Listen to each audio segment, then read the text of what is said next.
My name is Walid Al Saqaf in Arabic, Al Saqaf in Arabic, but you can say Al Saqaf. I come from Yemen, which is at the southern tip of the Arabian Peninsula. I've been living in Sweden for the last 8.5 years, and I'm currently a scholar at Stockholm University.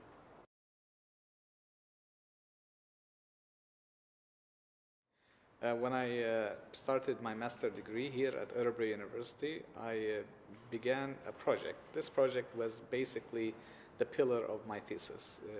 It revolved around structuring and building a website that aggregates content from various sources inside Yemen. Yemen being my homeland, I wanted to ensure that the readers of this website would get a spectrum of views of what is going on in the country by looking into headlines from various sources, government, opposition, and independent sources. You want news to reach people. You want them to understand why, and it's important to have multiple perspectives, not just a government perspective or independent or opposition. You need to find a way to get a comprehensive picture.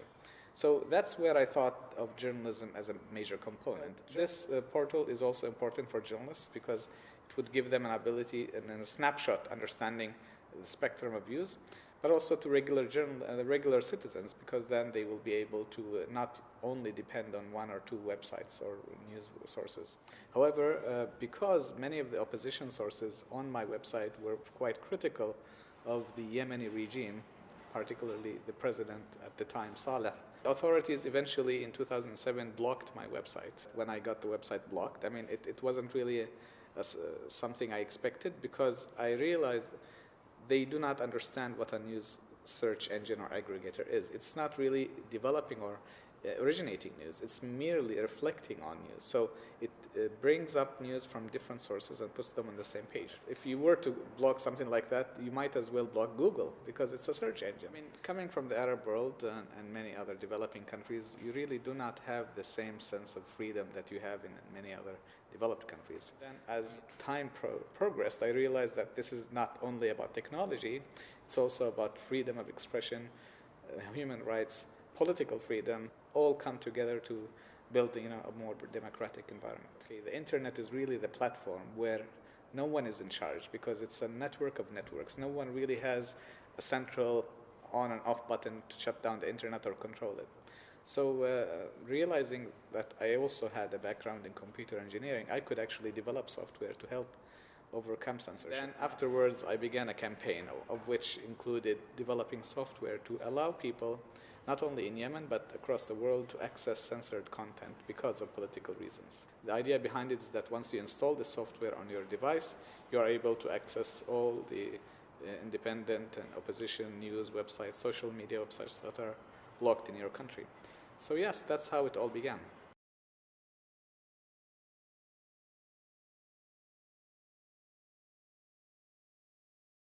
It was when I finished, let's say, the first version of Al Qasr, and I realized that it's doing quite well.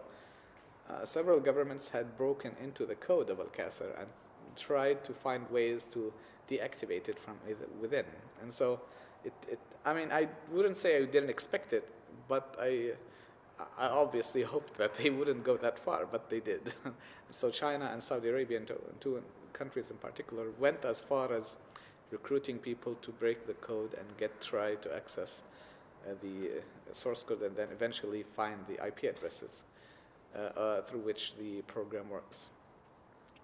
Only two countries did that, but I'm not sure if others would follow suit. But yes, if you are at a level of totalitarianism or authoritarianism, then you can actually take any steps to stop such liberation technology or methods of circumventing censorship. So currently I'm working on the second version of the program, which will deal with this aspect of blockability and perhaps find a certain balance between being, let's say, fast and reliable, but at the same time being resistant to blocking. So that's the next stage of my work.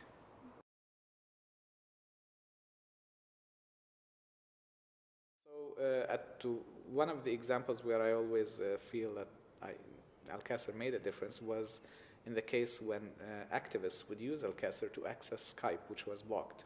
So they were able to access Skype at a very pivotal moment when they had to reach to the international community and ask for help and support. And I heard from one activist in Syria that he used the program to access Skype so as he can call to a particular group of people who were threatened by an assault by Syrian authorities, warning them that they should move quickly before they arrive. And eventually it saved their lives. But it's important to realize that no matter how difficult the circumstances were, you would always get rewarded.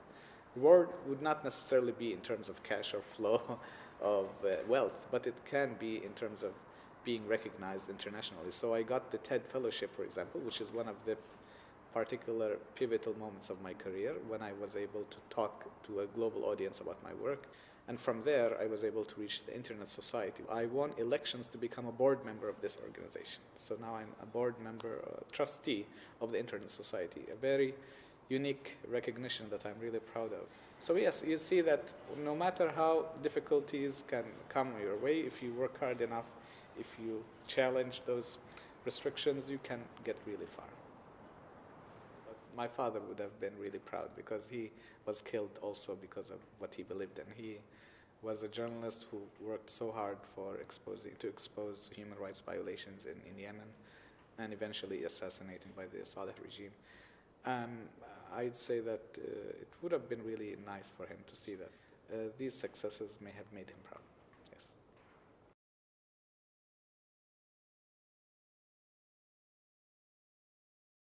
I'd say that don't give up.